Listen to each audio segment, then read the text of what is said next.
Thank you so much, Right Honourable Speaker. Right Honourable Speaker, the issue of human rights of prisoners has come here very many times. And this House, we are the ears and eyes of the public. And so we can't continue debating as usual, as if we don't know that the rights of Ugandans in prisons are being infringed upon. The issue of Dr. Besigye has come here many times. Pictures of Besigye looking frail, sickly, are awash in the media and out there. And therefore, as Parliament,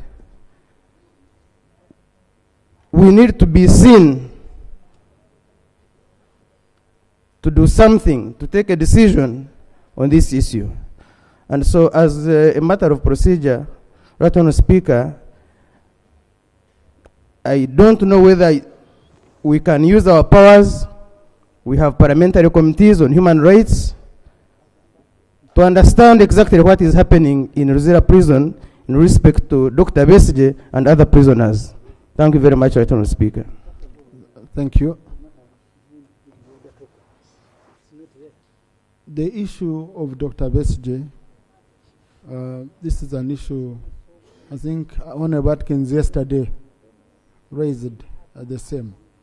And I confirmed today the Attorney General has received the answer, and I talked to him and he confirmed that on Tuesday he will be ready to come and respond to the issues as they were raised. So, yes, Honourable Sarira. Madam Speaker, I want to thank you. There are two issues here. When the Honourable Semuju raised the issue of the arrest of Dr. Besigye,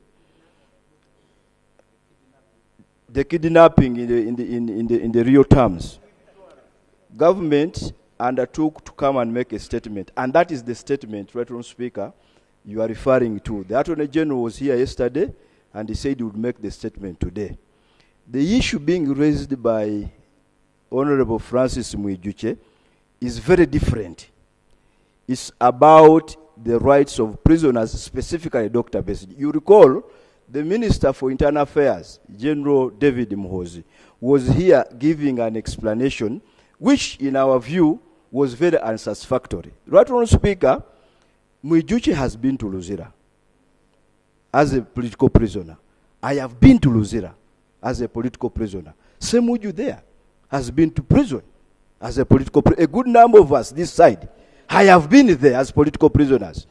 What is happening now in Luzira of subjecting Dr. Besigye to cage discussion? You are this way, there is a cage, is that side, is completely alien in Luzira. Anybody who has been there knows. So, Right Honourable Speaker, the issue we wanted to understand is whether there is a policy shift in as far as visiting and interacting with the prisoners is concerned, especially with regard to Dr. Besigye. That is the issue, Right Honourable Speaker, that perhaps, and not the Attorney General, the Minister for Internal Affairs should come and state whether there is a policy shift. Because since time immemorial, we've been going to Luzira, we've been there as prisoners, and we've been interacting with the people who come to visit us, not in a caged form, but in a free environment. Right Honourable Speaker, if Dr. Besigye dies in prison, God forbid, it will send a very bad signal on this institution. Very bad. That something happened, we were around, and we didn't speak out. I wouldn't like, Right Honourable Speaker, to be under your tenure that a leading opposition politician, who, by the way, as we celebrate 39 years of the NRM, one of the people who brought this government in power, that is dying in the regime he facilitated to come to power. It will be really very unfortunate. So, Right Honourable Speaker, you can do us a lot of service if you authorize the necessary committee of Parliament to visit Luzira and undertake an investigation on this matter and come and report. Parliament would have discharged this obligation. I thank you, Right Honourable Speaker. Thank you. Lob.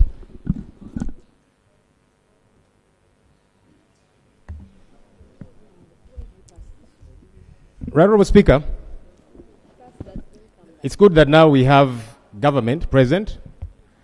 I was in the office attending to a couple of engagements, but as following. But my space was not vacant. The Chief Opposition Whip was present and the rest of the team. That's how governments operate. It's very important that we be that organized. So yes, specific ministers or the Prime Minister might be away, but government should take Parliament serious. So when I saw the adjournment for 20 minutes, I was disappointed that for the umpteenth time, because we have done this several times, that you get disappointed and frustrated, the front bench is vacant, you suspend the House. But now that government is back, Right Honourable Speaker, I don't want to think that the Attorney General and the Minister for Justice and Constitutional Affairs is trying to dodge these critical issues that we are raising of human rights violations. The Deputy Attorney General was here yesterday. He told us he had written to Parliament to get information of the concerns we raised about Dr. Kizza Besigye. And he was meant to give us feedback. Now they are all absent. Honourable Speaker, government is now present. And government is the one detaining Dr. Kizza Besigye. So government should be able to be answerable to this issue. Honourable Speaker, what happens if the Attorney General is called again next week on Tuesday to State House or wherever for an urgent, I don't know what? Does government not remain present? Because government is here and it is represented and they should be answerable to these issues. Honourable Speaker, we were here paying tribute to Honourable Ssegirinya and we raised concerns about how this House let down Honourable Ssegirinya. He was denied bail. We raised those concerns. The presiding officer, he told us, those are matters of court. We said, but the man is sick. Eventually, he was granted bail. He was rearrested outside prisons. We brought the matter here, Right Honourable Speaker. As presiding officers, he told us that matter is in court. But we let the man down. He eventually died because we could not stand up for one of our own. Right Honourable Speaker, are we waiting for you to announce to us that Dr. Kizza Besigye, former, because he was in the Constituent Assembly, former minister and all these different things, then you tell us to stand up, observe a moment of silence, to pay tribute to him. Are we waiting for that? Because even Tuesday, one of the concerns about Dr. Kizza Besigye is food. The last we checked, they have denied him food from his family because he has concerns and he's entitled to that.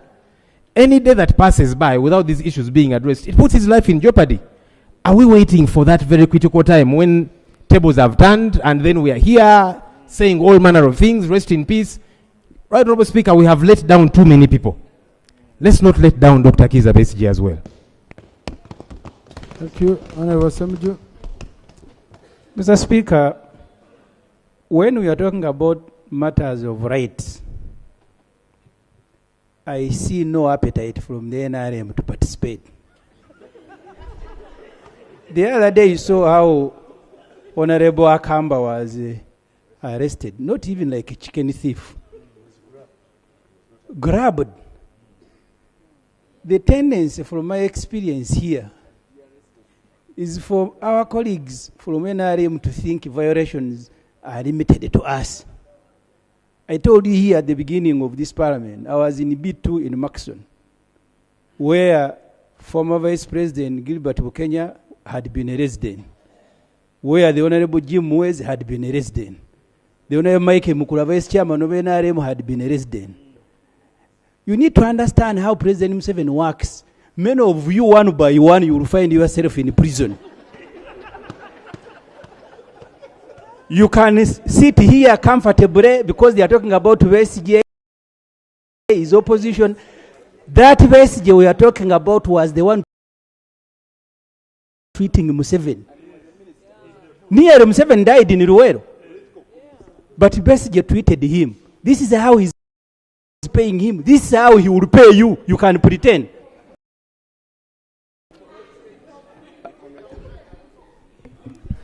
Thank you, Honorable Semuju, for giving way. When we were passing the Public Order Management Act that time. I remember the architects thought it was going to apply to members on this side. But as fate would have it, the architects of that law were the first victims. Thank you very much. In fact, I was grabbed from here and dragged by police for protesting. The Honorable Mama Mbaz complained here why I was not taken to the disciplinary committee of Parliament. I saw him on TV being grabbed by the collar in Ginger. So this is a very serious matter. When rights are, that's universal. Mr. Speaker, I raised here the issue of Dr. Besigye being kidnapped from Nairobi, where he had gone to attend the book launch of the Honorable Martha Karua. That is more than, it was on December, it was November. 2 months later, the statement hasn't been brought. The Honorable Mujuche is raising the issue of continuing to violate his rights even when he's in prison. The Attorney General has been summoned, the Deputy, I don't know, has gone where, and all these good people are just looking at us. So why are you in government if you are of no value to Parliament? That they are raising issues. I have seen the Honorable Nankabirwa here when she was Chief Whip. Every matter you raised, she would excuse herself for 5 minutes and she brings an answer. Today they are all seated. Wait for your day. Honorable colleagues, number one, I want first to clarify. It's very unfortunate that we give you a platform to speak. Then you accuse it, you use it to accuse Parliament that we are not speaking. But who speaks for Parliament? It's you. It's you. This is number two. I don't know whether you want me. Okay, I think we can pick Honorable Kor. Honorable, who you go, you raid Luzira, you pick out a person on behalf of Parliament, and then it goes on record Parliament we did. You know? Huh? Oh, sorry, not Akor. Akor is a dangerous one, we shouldn't involve him. Okay? I would send Honorable Zake. Then instead of Akor. Because, now, so, honorable colleagues, we have, I remember the time of Honorable Ssegirinya, which you're talking about. Honorable here, Mpuga, came here, presented a comparing case, and we sent a committee. So, on this one, what I'm going to do, and I want to clarify for the Attorney General, we gave an assignment to the Attorney General and Finance on NDP4, and their meeting was today. He briefed me because they have issues which we raised here that must be concluded upon. It's the Deputy Attorney General who has sent me to the President over some matters. So what I'm going to do, since they are coming on Tuesday to present a statement with regard to what Honorable Atkins was talking about yesterday, I have consulted with the Chairperson Committee on Human Rights. Let the Committee on Human Rights go visit Dr. Besigye tomorrow. Okay, and they make a report which should come on Tuesday, so that once we are debating the statement from government, we also debate a statement, the report of the committee. Honorable Nankabirwa, I hope, colleagues, that settles us for now. Yes, let us send the committee, and then tomorrow, it will go tomorrow, and report back on Tuesday. Right, Honorable Speaker, I'm standing here to really apologize on behalf of my colleagues who were not available when the House started. We will try as much as possible to make sure that we get more coordinated, such that at least every ministry is represented in the House. Secondly, I have listened to my colleagues who in their submissions were hitting on a matter that supposing Dr. Kizza Besigye dies. I just want to stand here and declare that we are going to pray. Yes. Yes. We pray for Dr. Kizza Besigye. I seek for your protection. Yes. Honourable Minister, you're on record. The rest are not on record. Okay. I am just standing here as Canon Dr. Ruth Nankavirwa to declare that we shall pray that God protects Dr. Kizza Besigye and that justice be done unto him. I am going to speak to my colleagues. I have listened what the colleagues have raised, such that come Tuesday, a satisfying answer is given to this House regarding Dr. Kizza Besigye's plea. I wanted to be on record that we will pray. God forbid, because I've listened to leader of opposition talking about supposing he dies, God knows what will happen. But my prayer is that Dr. Kizza Besigye is safe and that justice is done. Thank you. Now, Chairman Committee on Human Rights, I think you've picked what the members were raising. Your focus tomorrow will be limited to the detention condition, because they are saying he's denied of his rights. They have put special conditions on him and all that. Okay? So we want to know whether Dr. Besigye is not being held under conditions that are similar to other procedures that are used in the prison. Thank you. Procedure, Honorable Mpuga. Thank you, Right Honorable Speaker. I'm raising a procedural issue because I didn't want to convolute the debate that has been concluded. But as a matter of reminder to the House, that the time you gave the Minister of Defense and Internal Affairs, these two ministers, to come and report on the missing 18 has since lapsed. The time was given in November. May you compel them to report next week on the same matter so that we handle them concurrently, Right Honorable Speaker. Sure. Next item, Sonia Watkins. Yeah. Mr. Speaker, sir, I really want to thank you for your leadership, because the leadership is the ability to identify a problem and prescribe a solution before it becomes a crisis. Mr. Speaker, sir, this morning, somebody that was following up what I've been raising and other colleagues, this morning it is a member here. For privacy, I'm not really going to sound out her name, was in a hospital yesterday, in prison, and had a chance to get to Luzira. I'm meant to understand that Dr. Besigye had a health condition yesterday and it was throwing out blood. I appreciate that the committee and the leadership of the committee will go to Luzira prison tomorrow, but I want to be sure, because everything else, Mr. Speaker, can wait, but not life. I want to be sure that when the committee membership go to Luzira, they'll find my president, Dr. Besigye, alive.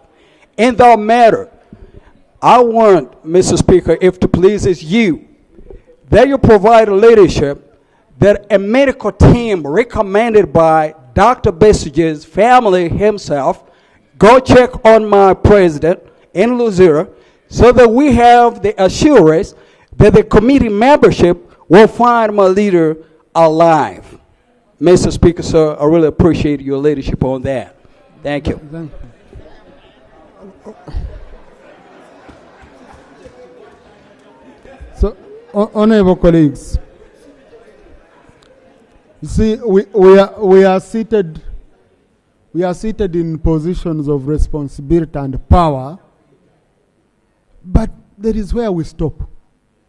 Really, my authority here stops somewhere.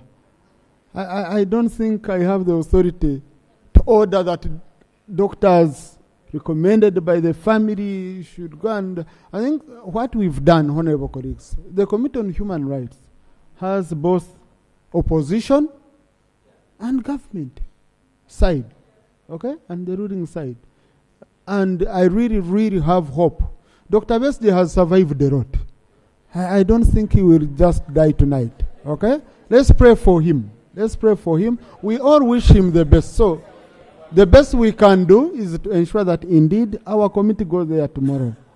And whatever they find, we shall be in touch with the committee and the leadership of government. If there is anything urgent which the committee finds, they will link up with me immediately and we shall interlink with the executive to see which action can be taken.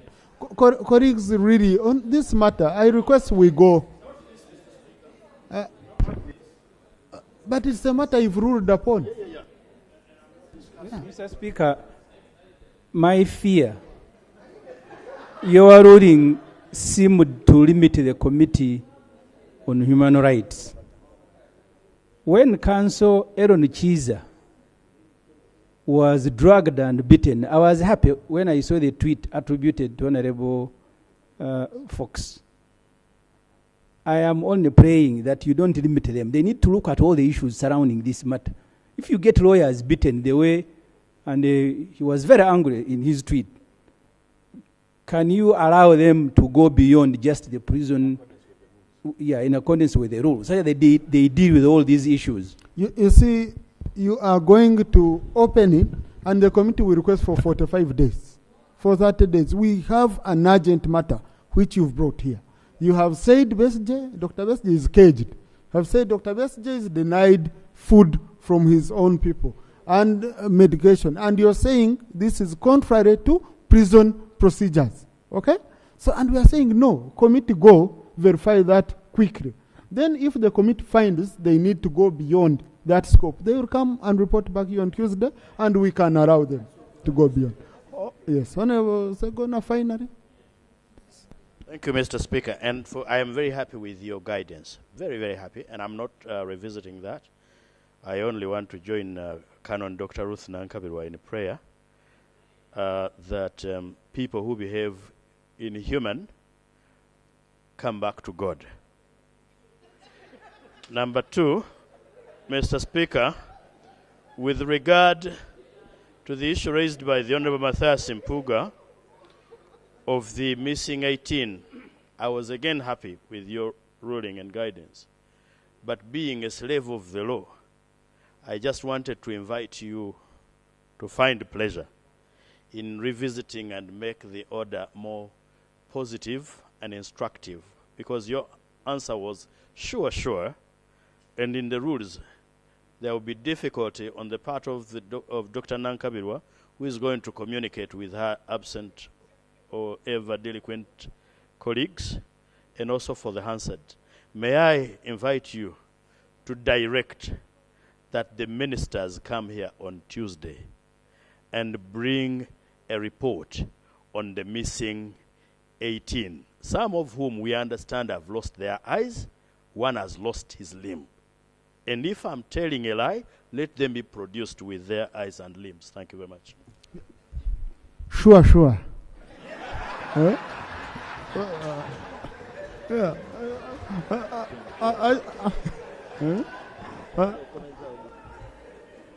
Let the minister come on Tuesday, okay? On Tuesday, so that we can handle these issues, okay? And we have them out of the way since they are interrelated. Sure. Next item. Item 5 on the order paper. Motion that the House to dissolve itself into a committee of supply to consider supplementary expenditure schedule number 1 for the financial 2024-2025 pursuant to Article 156(2) of the Constitution of the Republic of Uganda, Section 25 of the Public Finance Management Act 2015, and Rule 153 of the Rules of Procedure. Minister of Finance.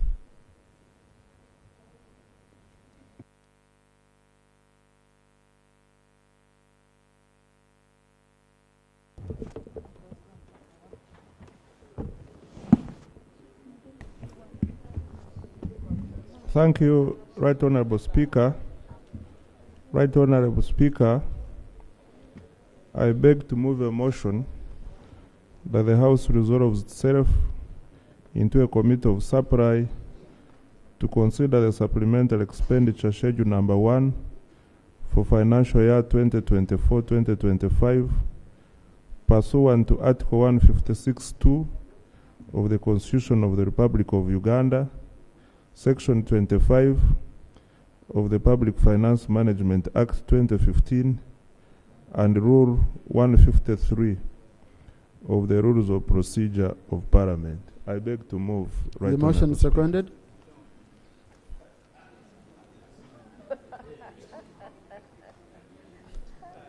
Honorable Nankabirwa, Honorable Mejachi, Honorable Mirama, Honorable Solomon, Honorable Nandutu, Honorable Alejo, Honorable Julius, Obiga Rose, Joan Nokia, Susan Amero, Emmanuel Rongisto, Musana.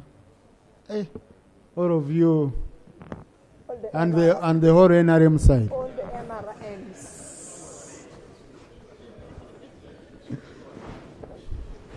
Honorable Minister, would you want to speak to your motion? Mr. Speaker, sir, and colleagues, the supplemental expenditure schedule 1 for financial year 2024-2025 amounts to Uganda shillings 1.051 trillion, which is 1.46% of the approved budget for financial year 2024-2025. The supplementary was issued for number 1, revoting of funds for the World Bank funded projects of Uganda Intergovernmental Fiscal Transfer and Uganda Support to Municipal Infrastructure Development USMAID, shortfalls on wage and salaries. 3, critical government policy commitments that cannot be postponed. And 4, expenditure on peace and security, international commitments, as well as supporting the economy, fostering economic recovery. Right Honorable Speaker and members, the supplementary schedule 1 for 2024-2025 will be funded from additional non-tax revenue. I want to repeat this one. The supplementary schedule 1 will be funded from additional non-tax revenue, not tax revenue. 2, additional borrowing. And 3, we have already committed external financing in our framework. Mr. Speaker, I beg to submit. Thank you, Honourable Minister. Honourable Chair, Committee on Budget, kindly present your report. Yes, procedure matter, Shadow Minister of Finance. Mr. Speaker, the substantive chair of the committee is not around. The vice is steering the committee. The procedural issue I have, as he comes here to make a presentation, he also appointed a vice who is now chairing the budget committee, continuing with the budget framework paper. I am a member of the budget committee. When we are presenting here, Mr. Speaker, I think it is irregular for the committee to continue transacting business, yet the same committee is presenting here. Because what the members do who want to contribute or want to follow, they can't be in two places. Yeah, I think that indeed, Chair. Do you have any meeting going on of the committee? Because the committee should be here to receive, to present the report.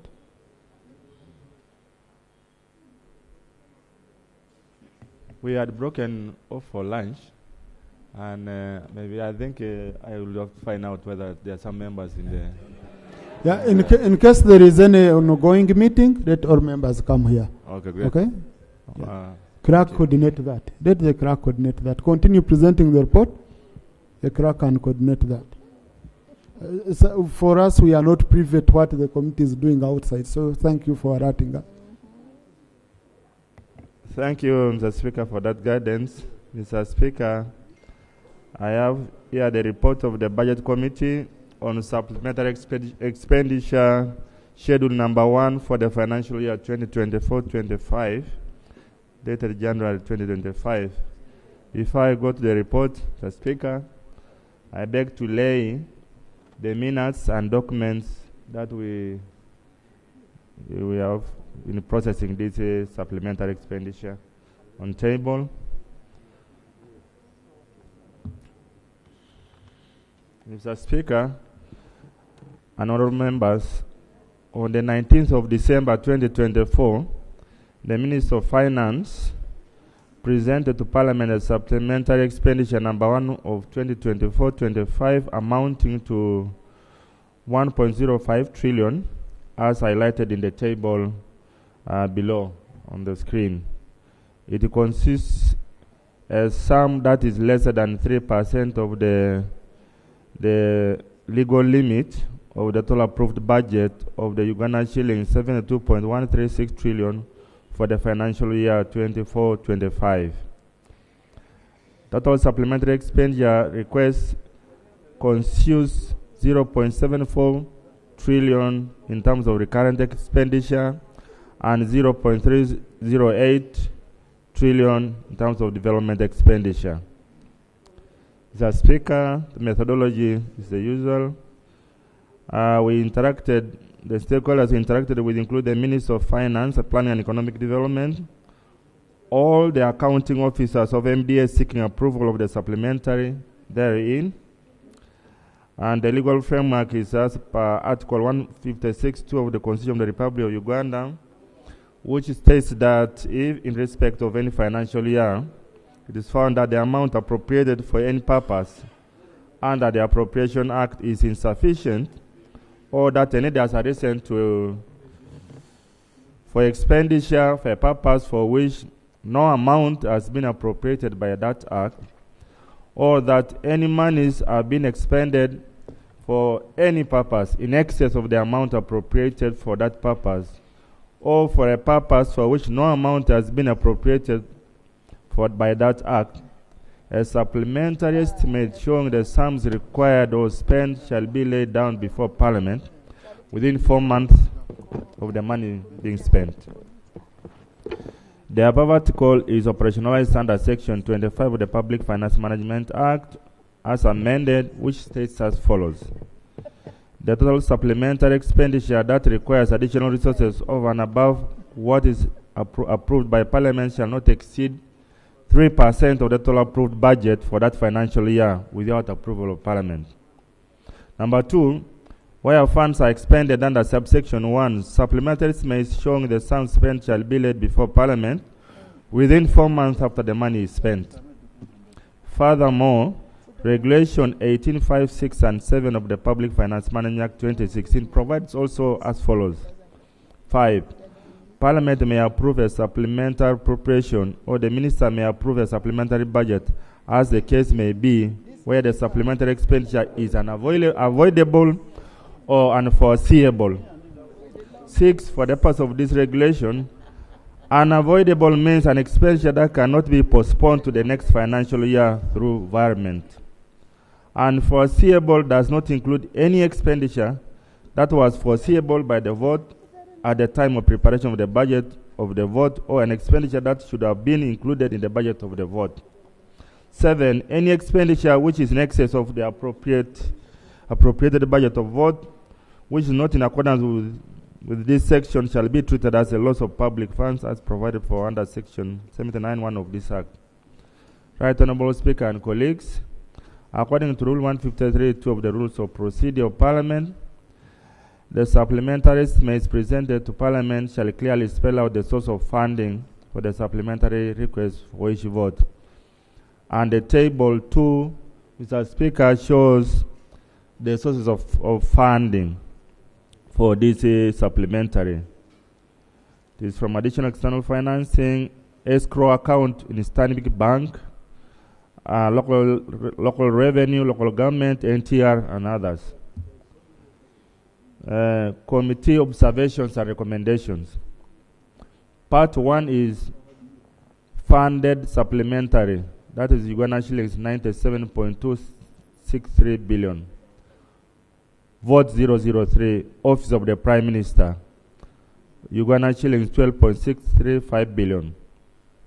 The committee observed that Uganda shillings 12.35 billion was requested by the Office of the Prime Minister for the development response to displacement impacts project, which is being implemented, whose implementation ended on the 30th of June 2024, but was given an extension to enable beneficiary institutions to complete the activities that were pending.